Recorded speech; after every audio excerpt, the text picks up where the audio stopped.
Hello, Heather, you okay? Okay, what's your question? All right, this is more of a somber question. I recently saw on YouTube how you talked to Amnesty Now, I think it was, about your view against violence against women. And that speech was really moving to me, and it helped me through my own turmoils in a little bit. So I wanted to thank you personally for that. And then my question, segueing into that, besides acting, what are you most proud of that you've done in your life that you're willing to share with us that isn't related to acting? Great question. Thank you.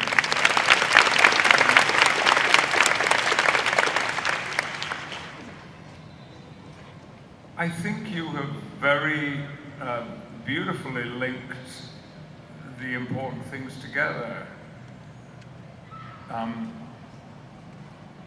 The work that I do in campaigns about violence towards women, particularly domestic violence, is something that grew out of my own childhood experience. And I'm associated particularly with one organization in England called Refuge, which has, since the 1970s, provided, among many other services, safe houses for women and children. And I mean safe houses, where they can go and feel, perhaps for the first time in years, secure with their children.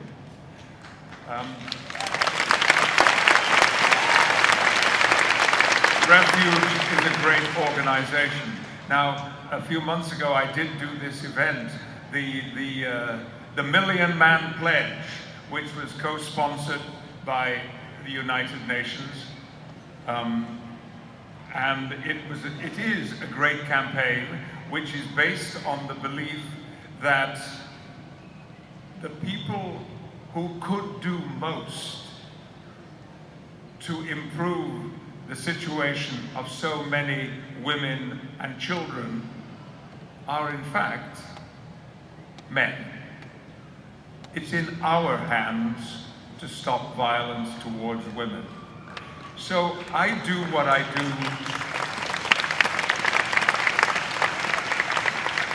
I do what I do in my mother's name because I couldn't help her then. Now I can. But since, and I've talked often about this, I'm on record about my childhood, but last year I learned things about my father that I didn't know and my elder brother didn't know. And that was that in 1940, due to his experiences in France with the British Expeditionary Force, my father was suffering from what was then called severe shell shock. And that's what I read in his notes at the Imperial War Museum in England.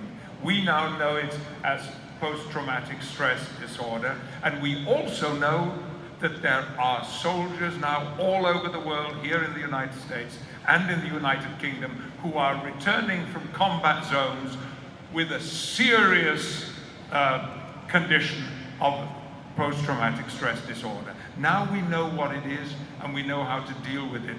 In 1940, it was just shell shock, and basically soldiers were being told, pull yourself together, get a grip on yourself and get out there and be a man.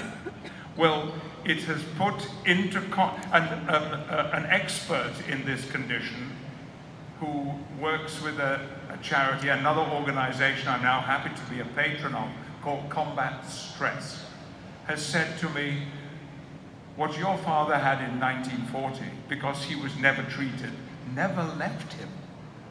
And all the conditions of your childhood that you have described to me are classic symptoms of veterans who were suffering from this serious psychological and physical illness. So I work for Refuge for my mother, and I work for Combat Stress for my father in equal measure.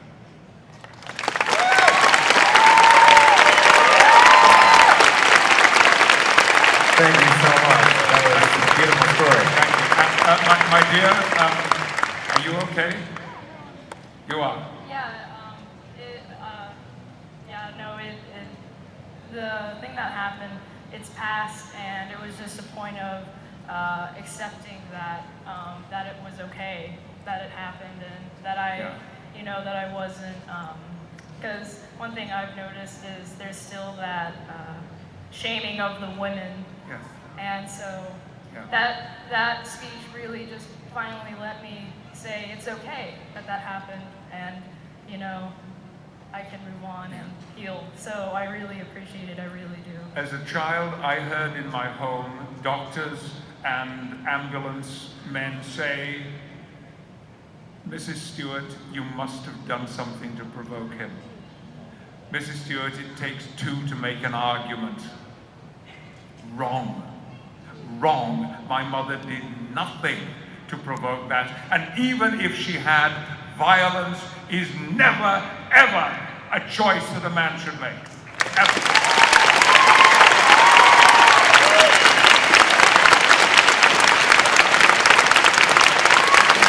And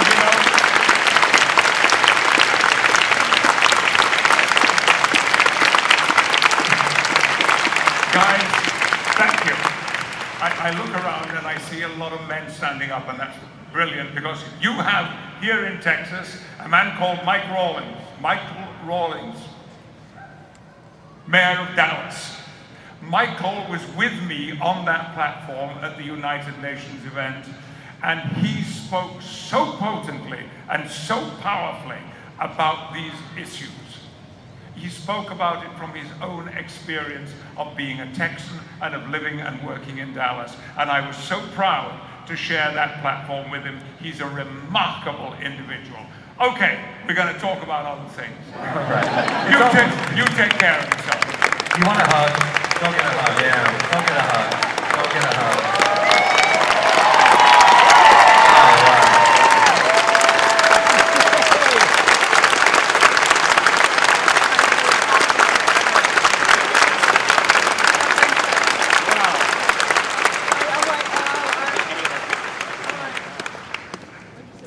Almost impossible to follow. So.